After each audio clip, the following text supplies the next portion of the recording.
Bonjour et bienvenue chez les douceurs de Maëlys. Je vous retrouve aujourd'hui pour une nouvelle recette et on va préparer ensemble un fraisier, donc un gâteau de saison, une recette hyper simple, facile et détaillée.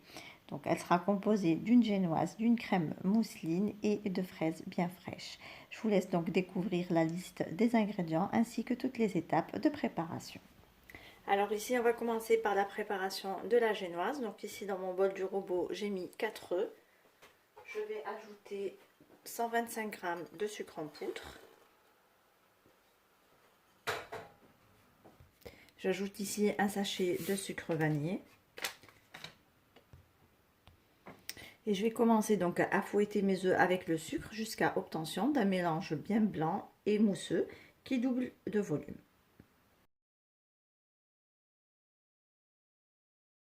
Donc voici ce que l'on obtient, donc un mélange bien mousseux qui forme bien le ruban.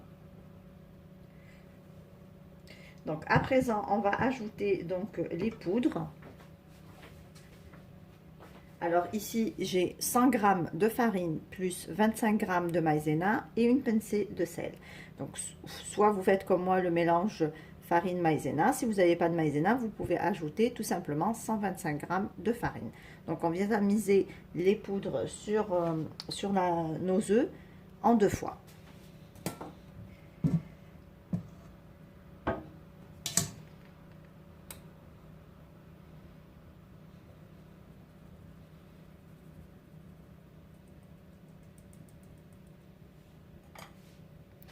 Donc on vient mélanger délicatement les poudres avec la préparation aux œufs en soulevant la masse pour ne pas faire tomber nos œufs.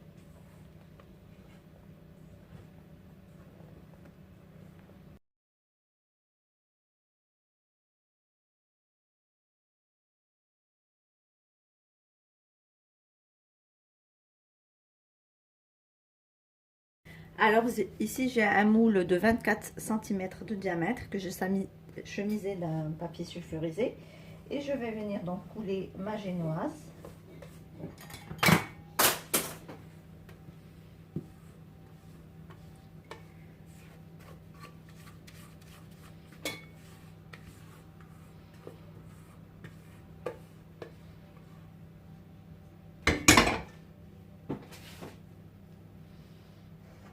Je répartis bien ma pâte partout dans le moule.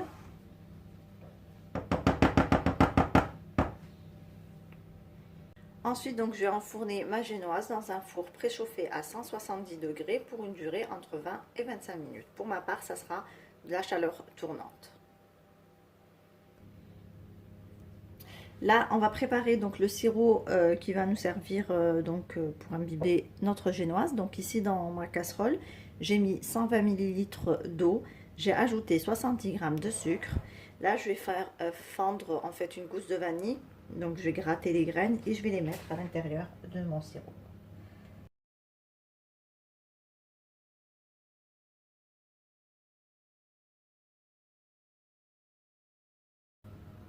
J'ajoute également donc ma gousse de vanille. Donc là, je vais mettre à ébullition, porter à ébullition mon sirop. Dès que ça commence à bouillir, je laisse 5 minutes et je stoppe la cuisson.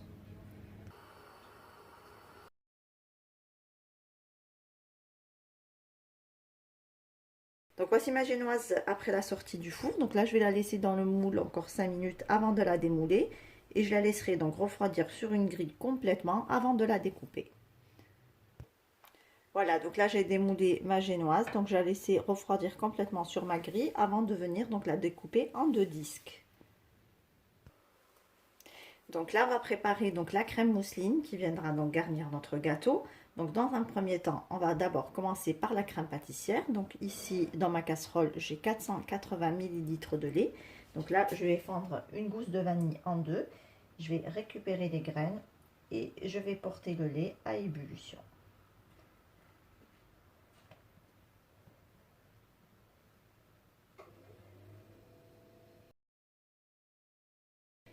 Donc je mets également ma gousse de vanille à l'intérieur et donc je vais porter le lait à ébullition.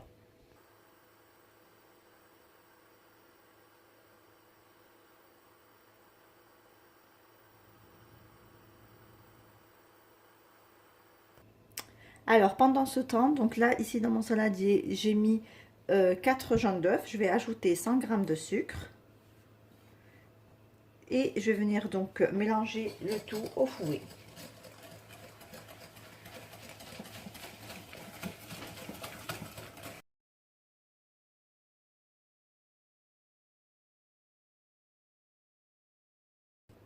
J'ajoute ici, donc là j'ai 20 g de farine et 20 g de maïzena. Donc je vais venir les ajouter sur mes œufs.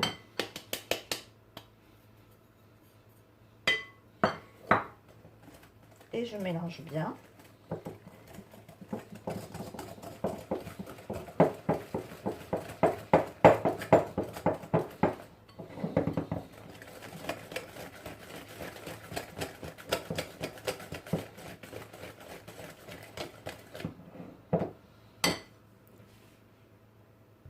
Ensuite, je vais venir donc ajouter mon lait avec la vanille donc en 3 fois sur mes œufs en fouettant énergiquement.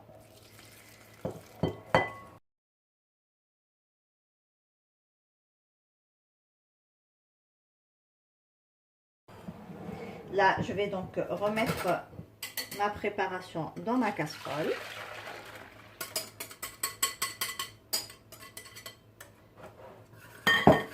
Et donc, je vais venir donc réaliser ma crème pâtissière sur le feu.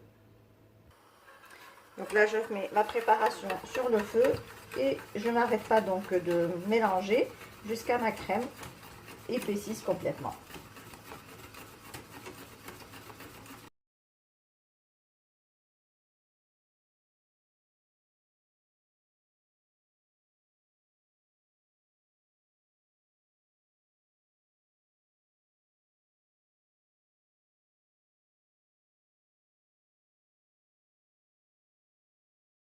Alors, une fois notre crème pâtissière prête, on va lui intégrer tout de suite donc 160 g de beurre qui est froid et coupé en petits dés.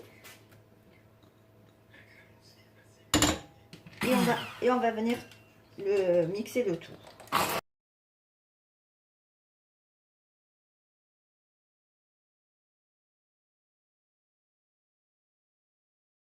Voilà, donc là j'ai remis donc ma crème dans un saladier. Je vais la laisser refroidir un petit peu avant donc d'intégrer l'autre moitié de beurre et commencer le montage de notre gâteau. Donc là on va poursuivre donc la préparation de la crème mousseline. Donc là j'ai encore 160 g de beurre qui sont à température ambiante. Donc je vais les mettre dans mon bol. Ensuite, donc, je vais venir donc les travailler un petit peu au fouet pour rendre le beurre un peu plus crémeux.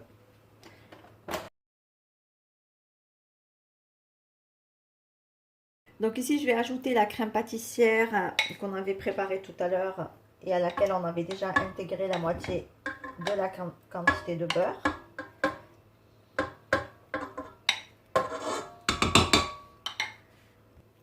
Et on fouette le tout à nouveau au batteur.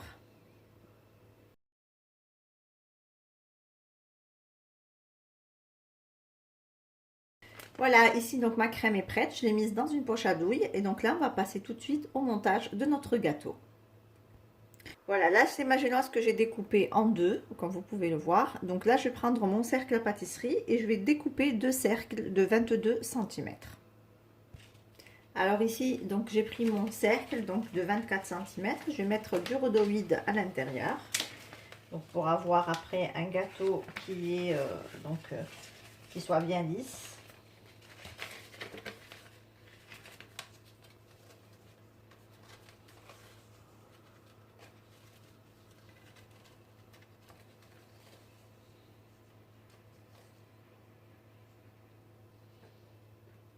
Alors ici, j'ai des fraises que j'ai découpées en deux. Donc je vais venir donc les mettre donc sur tout le pourtour de mon gâteau, donc face donc coupée à l'extérieur.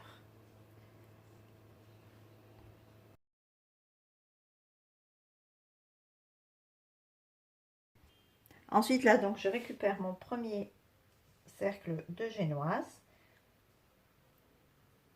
Je viens donc le déposer au fond de mon moule.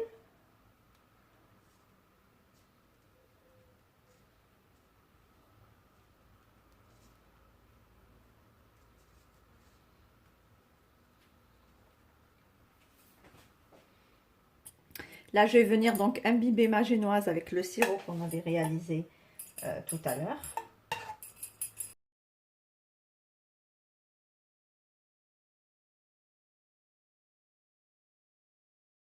Ensuite, je vais venir donc garnir mon gâteau avec ma crème. Donc, je dépose d'abord la crème bien partout en fait entre les fraises.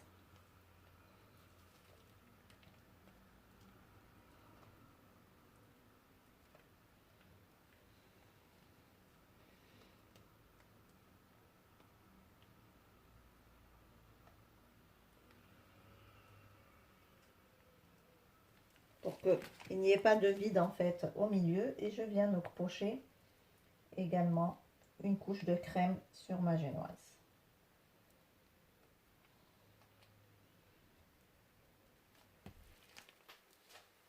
Donc à l'aide d'une petite spatule, je viens bien remonter la crème entre les fraises pour que quand on va la démouler, en fait, il n'y aura pas de vide entre les fraises. Donc il y aura bien de la crème au milieu aussi. Donc on remonte bien comme ça avec la spatule.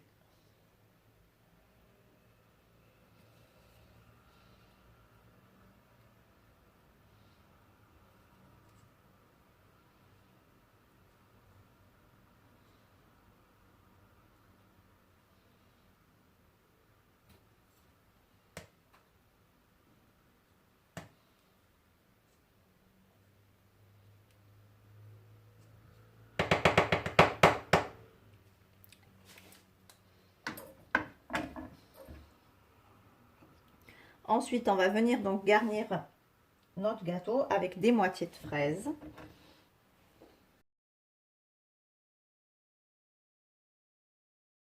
Là, donc j'ai remis le deuxième cercle de génoise. Donc pareil, je vais venir donc l'imbiber avec le sirop.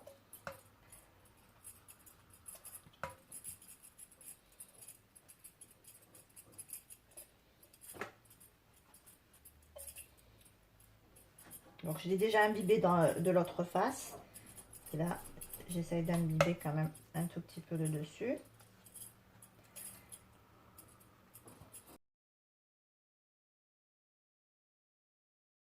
Et je vais venir donc recouvrir mon cercle de génoise avec le reste de crème et combler donc tout le vide là, tout le tour. Donc là, avec l'aide de la spatule, je viens bien égaliser la surface de mon gâteau.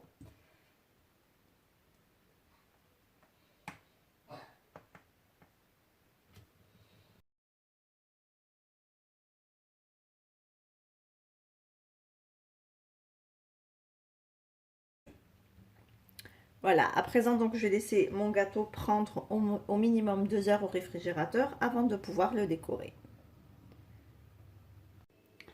Alors ici, après avoir laissé donc le gâteau prendre quelques heures au réfrigérateur, là on va venir d'abord décorer.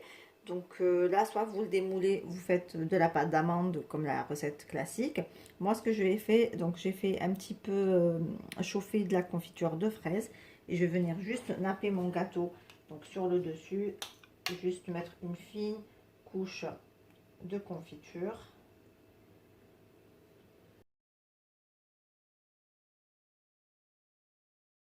Voilà, donc là j'ai nappé tout mon gâteau de confiture. Et pour la décoration, donc vous laissez place à votre imagination. Donc vous mettez ce que vous voulez, des fraises, des fleurs. Donc moi je vais décorer avec quelques fraises entières.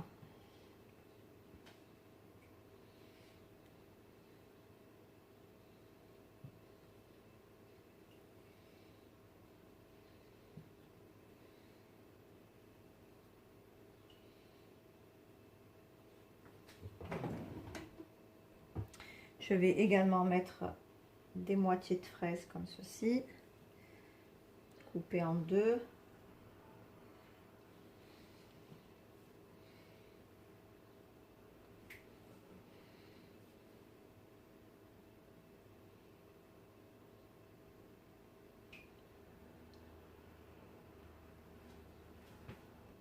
Donc je vais donc remettre mon gâteau au frais pendant quelques minutes, le temps que la confiture fige. Et ensuite je reviendrai finir ma décoration. Donc voici le gâteau. Donc là j'ai fini de le décorer. Donc là j'ai rajouté juste des fleurs en pâte à sucre, quelques bonbons. Voilà, pour faire joli tout simplement. Donc là j'ai pas encore enlevé le rhodoïde. Puisque comme c'est un gâteau que j'ai fait pour l'anniversaire de mon neveu. Donc le temps du transport je vais le garder.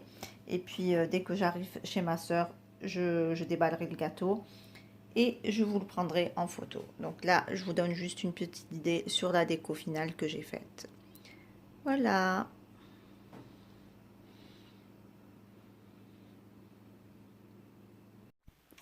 Et voici donc le résultat final de notre gâteau. Donc on a obtenu un délicieux gâteau bien léger et bien frais et bien goûteux. Ici, on arrive à la fin de notre recette. J'espère que celle-ci vous a plu. En tout cas, si vous avez aimé, laissez-moi un like et un commentaire et n'hésitez pas à partager la recette autour de vous. Si vous êtes de passage sur ma chaîne, soyez les bienvenus. Vous pouvez vous abonner en cliquant sur le macaron qui apparaît sur votre écran et vous pouvez également activer la cloche des notifications pour ne rien rater. Quant à moi, je vous retrouve très prochainement pour d'autres recettes. Merci de m'avoir suivi et à très bientôt chez les douceurs de Maëlys.